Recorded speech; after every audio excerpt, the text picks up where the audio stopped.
I lost the company's largest customer in my first year. A $4 million account, gone.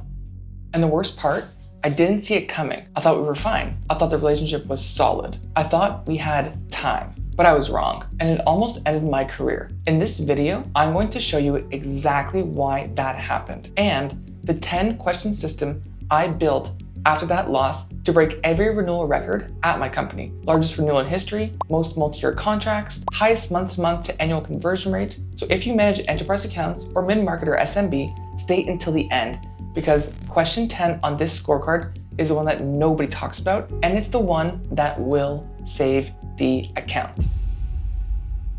Here's what nobody tells you. Everybody thinks the renewal is a 90-day process. So 3 months out, you start sweating, you send the emails, you schedule the calls, you negotiate the price. That's not when the renewal happens. The renewal happened in every single interaction that you had with that company. Every Slack message, every support ticket, every product feature request, every incident. That is where the renewal is won or lost. And the renewal is a lagging indicator. It's the scoreboard at the end of the game. And if you're only looking at the scoreboard in the final quarter, you've already lost. So this video isn't about renewal tactics. It's about renewal philosophy because the tactics are easy. The philosophy is what separates the CSMs who get promoted compared to the CSMs who get fired. And I'm going to give you the exact mental model, the exact scorecard, and the exact scripts I used to go from losing a $4 million account to holding every renewal record at my company. So let's go. The pirate mental model. The mental model that changed everything for me. I want you to think of yourself as a pirate and your customer, they are a boat. Your job isn't to chase the boat. Your job is to drop so many anchors into that boat that it never leaves the shore. So every time something big happens, you drop an anchor. Product feature gets released that they asked for, anchor. You resolve a critical issue on 4 hours on a Saturday night, anchor. You send the CEO an unsolicited update that saves them from an embarrassing board meeting, 2 anchors. But here's the thing that nobody talks about. Anchors also fly out. Major outage that you handled poorly, 3 anchors are gone. Now, 5 anchors can also fly out when a new CTO comes in, or a competitor shows up half the price and a better Slack demonstration. Anchors are flying out. This is why the 90-day renewal scramble is a fantasy, because by day 270, you either have anchors or you have nothing. Now, some people say, Noah, that's manipulative, but I don't believe that. Because people who are your closest in your life, why are you closest to them? Because they showed up. They were honest with you when it was uncomfortable. They called on a random Tuesday just to check in.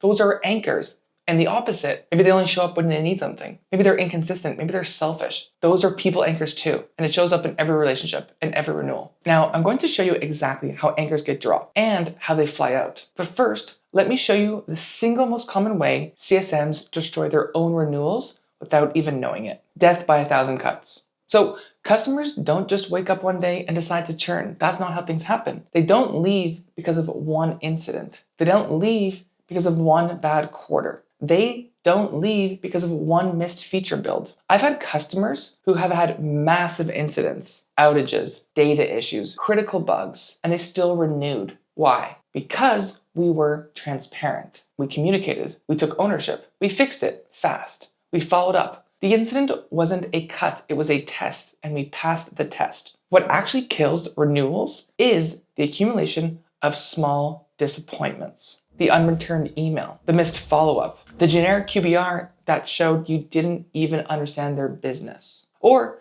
that time they mentioned a problem and you didn't write it down. Each one is a cut, not fatal on its own, but accumulated enough and eventually the relationship bleeds out. And here's the brutal truth. Most of these cuts are invisible to you. The customer doesn't tell you, they just quietly disengage. They stop responding as quickly. They stop showing up to your calls. They stop advocating for you internally. By the time you notice, it's too late. Now, here's the secret weapon against all of it. Radical transparency. When something goes wrong, and something always goes wrong in SaaS, don't hide, don't deflect, don't spin. Here's what happened. Here's why it happened. Here's what we're doing to fix it. Here's when it will be fixed. Here's how we'll prevent it from happening again. This is all radical transparency because transparency builds trust faster than perfection. A customer who sees you handling a crisis with radical transparency becomes more loyal, not less. Handled right, that's 3 anchors at once. But if you're hiding from it, you just cut the rope on 5 anchors. Okay, So now I want to show you the 5 specific ways CSMs blow up their own renewals. I've seen all of these, I've done some of them, and number 2 is the one that kills the most careers, and almost nobody talks about it. So 5 ways to blow up your renewal. Mistake number 1, treating the renewal like a transaction. You send the email, "Hi, your contract expires in 90 days. Here's the renewal paperwork." You might as well write, "I don't give a shit about your business" in the subject line. The renewal is not a transaction. It's an accumulation of a relationship. It comes down to 4 questions the customer is asking themselves. Do I like this product? Does it help my business? Does it make me money? Is it fairly priced? So if you've been doing your job for 11 months, those answers are already yes. The renewal is a formality by now. But if you haven't, you just showed up asking for money after doing nothing. That's not a pirate. That is a beggar. Mistake number 2.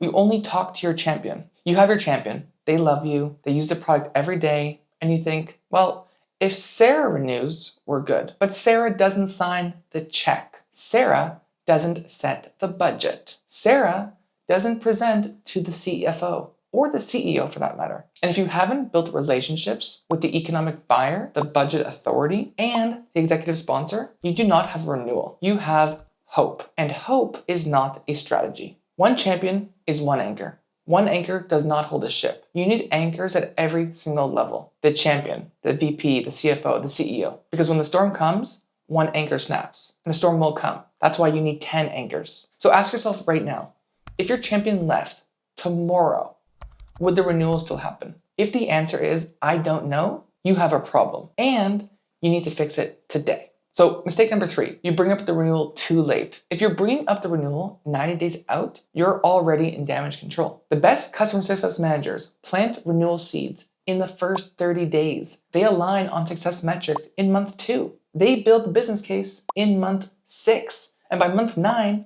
the renewal is a formality. So if you're scrambling at month 9, you messed up. But you messed up 6 months ago.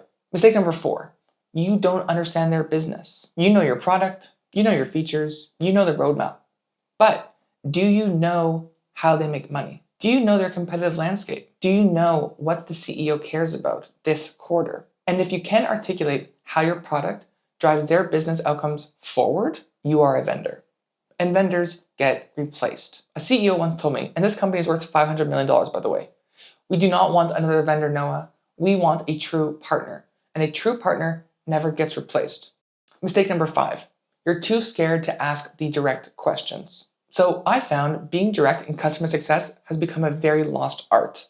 And too many CSMs are too afraid to ask, are you looking at competitors? Are we too expensive? Or my favorite, if we went out of business tomorrow, what competitor would you go to and why? They know they're renewing a contract worth hundreds of thousands of dollars or millions of dollars. They are very aware. So do not be naive. Ask the direct question.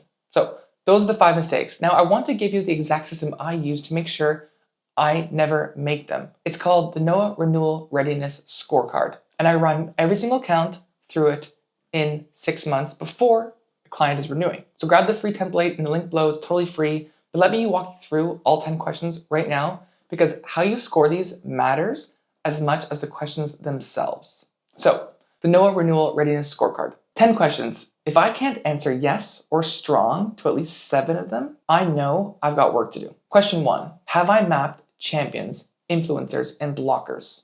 So most CSMs know their champion, but that is not enough. You need 3 categories. Champions, people who actively want you to succeed. Influencers, people who shape the decision, but don't actually own it. And then we have blockers, people who could kill the renewal even if everyone else wants it to happen. And here's the secret. Blockers matter more than champions. One well-placed blocker in a procurement or financial position can kill a renewal that everybody else wants. And if you can't name your blockers, you are flying blind. Question 2, what's my gut feeling on this account? Before you look at any metrics, any health scores, any usage data, any dashboards, what does your gut say? Your gut is a data aggregator. It's processing every email response, every meeting vibe. Every time they said, we'll think about it, instead of absolutely, let's do it right now. And personally, I've had accounts with perfect health scores that I just knew were going to be a problem. And I was right. every single time because the health score measures product usage. It doesn't measure whether the CFO or the CEO thinks they're worth it. Also, it doesn't measure whether your champion is quietly updating their LinkedIn. Trust your gut. And if your gut says yellow, treat it like red. Question 3. Did I handle the product fuck ups with radical transparency? So, outages happen, bugs happen. This isn't renewal death if you handle it right. The question isn't, did we have incidents? Every company has incidents. You've probably had incidents. I've had incidents. But the question is, did I use every incident as an opportunity to build more trust than I had before? Closing the ticket is not the same as closing the wound. I've seen renewals die because of an incident that happened 8 months ago. Earlier, one that the CSM thought was resolved, the customer never forgot it. They just stopped talking about it. Question 4, what's my goodwill balance? So Greg Danes, the churn doctor, shows that customers who actively measure results stay 6 times longer than those who don't. But it's not enough that you delivered value. They have to remember it. They have to feel it. I track what I call tokens, or big wins that I have delivered. The time I got them to a priority support at 2 o'clock in the morning. The time I built a custom workaround for them. The time I connected them with another customer who solved their exact same problem. Can you name 3 specific moments in the last 6 months where you delivered something above and beyond, something they didn't expect? Not just that you did your job, you went above and beyond. Because goodwill decays. And if your last deposit was 4, maybe 5 months ago, you're just running on fumes. Question 5, do I truly understand their business? So here's a test. Could you walk into a meeting with their CEO, no prep, right now, and have a 10-minute conversation about their business that has nothing to do with your platform? Or what about their competitive landscape or their biggest growth challenge, what their board is pressuring them on? I personally read earnings calls. I set Google alerts for their company and their competitors. I know when they announce a new product line or when they lose a key executive and when they're expanding into a new market. I know this stuff before they tell me, and that's not a vendor, that's a partner. And as I mentioned before, partners do not get replaced. Question 6, can I walk into a CFO meeting tomorrow with a ready ROI? CFOs do not care about your relationship. They don't care about your partnership. They don't even care about your product, really. They want to know one thing.